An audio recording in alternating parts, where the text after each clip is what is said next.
everybody, I'm Howard, and this is Otter's Retirement Corner. So why is healthcare so expensive for retirees? Well, it's not a trick question, but it's a subjective question. Who's to say what's expensive? But I think most retirees will tell you they spend a good percentage of their money on healthcare services, including insurance premiums. And if you're really well off and you don't use a lot of services, it's not so expensive. But I think in general we can agree that healthcare is a driving factor in retirees trying to stay solvent. And I want to do this in maybe 2 parts, maybe 3 parts, depending upon what kind of comments and suggestions I get from viewers. So the first part today, I want to look at, what's really being spent and where's it going. So, and this is hard to find. You get a lot of estimates on this. RBC is the most recent one I can find. Royal Bank of Canada, commenting on U.S. expenses. They estimate retirees spend $5,700 annually for health care at age 65, which means at age 75 or 80, it's probably closer to well over 6,000, 7,000, something like that. According to Fidelity, the median retiree spends $4,311, but that was in 2018, so I'm sure that's $5,000, $6,000 now, given the inflation we see. So what drives these costs? Most retirees, not all of them, most retirees, those 65 and over, typically have Medicare. So Medicare, they're paying, for Part B, $174.70 a month, about almost $2,100 a year. Of that, $5,000, $6,000 a year comes from that Medicare Part B. Some people get Part C or a what would be called an Advantage plan or a Medigap plan. Some get Part D, which is a drug plan. So your expenses vary widely depending upon what insurance you have. On Medicare Advantage, you can pay 0 premium, but you have huge out-of-pocket costs. You can pay a premium. I spend about $200 a month for my Medigap, but it pays absolutely everything after Part B. So, unless something drastic happens with drugs, I will not spend more than $5,000 a year, regardless of how much care I get. So that varies widely. And let's also say that this varies widely depending upon where you live, whether you're in a large city or a small country town. Those costs are going to really go up and back. So I'm talking averages. If in the comments you want to talk to me about you're much higher or much lower, that's fine. But understand these are averages, and it wasn't clear whether these were medians or means. I'm guessing they're means. So what drives these healthcare costs? And certainly innovation is one thing. New drugs, new equipment, new imaging equipment, Da Vinci robots that do operations. Hospitals spend a lot on plant improvements, especially in very competitive markets. They want to outdo each other, so they'll build a great. I haven't been to a hospital in 30 years that didn't have some construction going on. So that's a driving factor. Certainly medical malpractice insurance is a big driver, and we could debate that. Should there be some tort reform law that limits awards in malpractice? But those insurance costs certainly are high for physicians. Cost of education, really high. The one figure I can find is that the average physician comes out of medical school with over $200,000 in loans. But as you'll see, based upon their salaries, they're probably much easier to pay than you might think.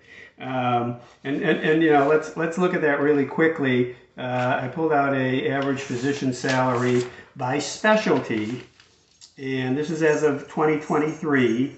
And the highest earners were plastic surgeons, earning an average And again, I think this is a mean, $619,000 a year, followed by orthopedics, is 573, cardiology, 507,000 a year, urology, 506, gastroenterology, 501, and it covers about 20-some specialties, with the lowest one, not surprising, public health and preventative medicine, 249,000, pediatrics, 251,000. So, by any measure, physicians make a lot of money. All right. So, then the question becomes, is it too much? And again, that's an opinion. Do they take too much out of the healthcare costs? Would healthcare costs be lower if they took less money? Otter has an opinion, and he's squeaking it now. Okay. I pay for your healthcare costs, so don't worry about it. All right, so he's giving me the eye. He's going to go get more toys. All right, so, do doctors need to make $500,000 a year?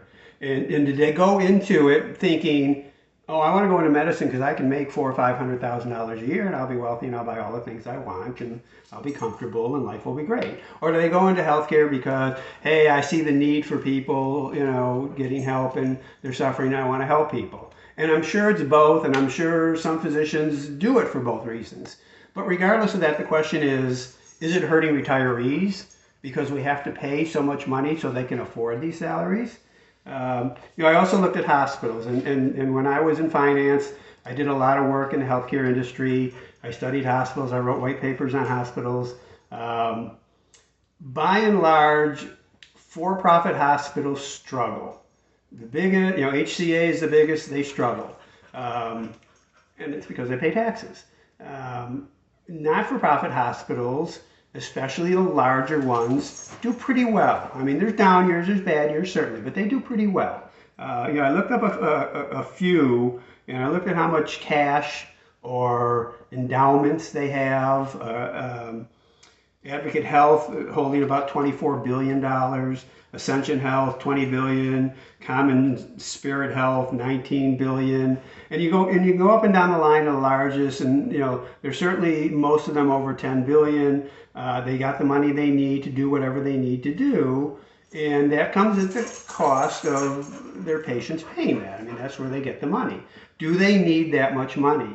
And again, there's hospitals that struggle. There's critical access hospitals who have no more than 25 beds. They're out in rural areas that struggle. And the drivers of whether hospitals do well or not are actually basically based off what percentage of their payers are Medicaid, Medicare, private insurance. There's private pay, personal pay. If you go in there with no insurance, most hospitals write off 85 to 95% of that immediately. They know they're never going to see that. If someone destitute or poor walks into ER and they give them $5,000 worth of services for whatever the injury illness is, the odds are they're never going to see that money. So they write that off. But that's a very small percentage that come in like that. If hospitals are over 55% of their revenue, give or take, on Medicare and Medicaid, they'll tend to start struggling. Under that, they tend to do very well. So, what drives it is what they get off of commercial private insurance. And private insurance is free to negotiate with hospitals and with physician practices as to what they're going to reimburse. And every year, or for a block of years, they'll say, here's how much we're going to pay you for every one of these procedures that you do. And they negotiate. Hospitals want more, the insurers want to give them less. But certainly, as we can see, because of doctors, physician salaries, and because of some of these large not-for-profit hospitals with the endowments they hold, they're probably getting more than they need. Insurance companies certainly, health insurance companies certainly aren't struggling. They're doing extremely well. So, they can afford to give up a little of that to gain customers.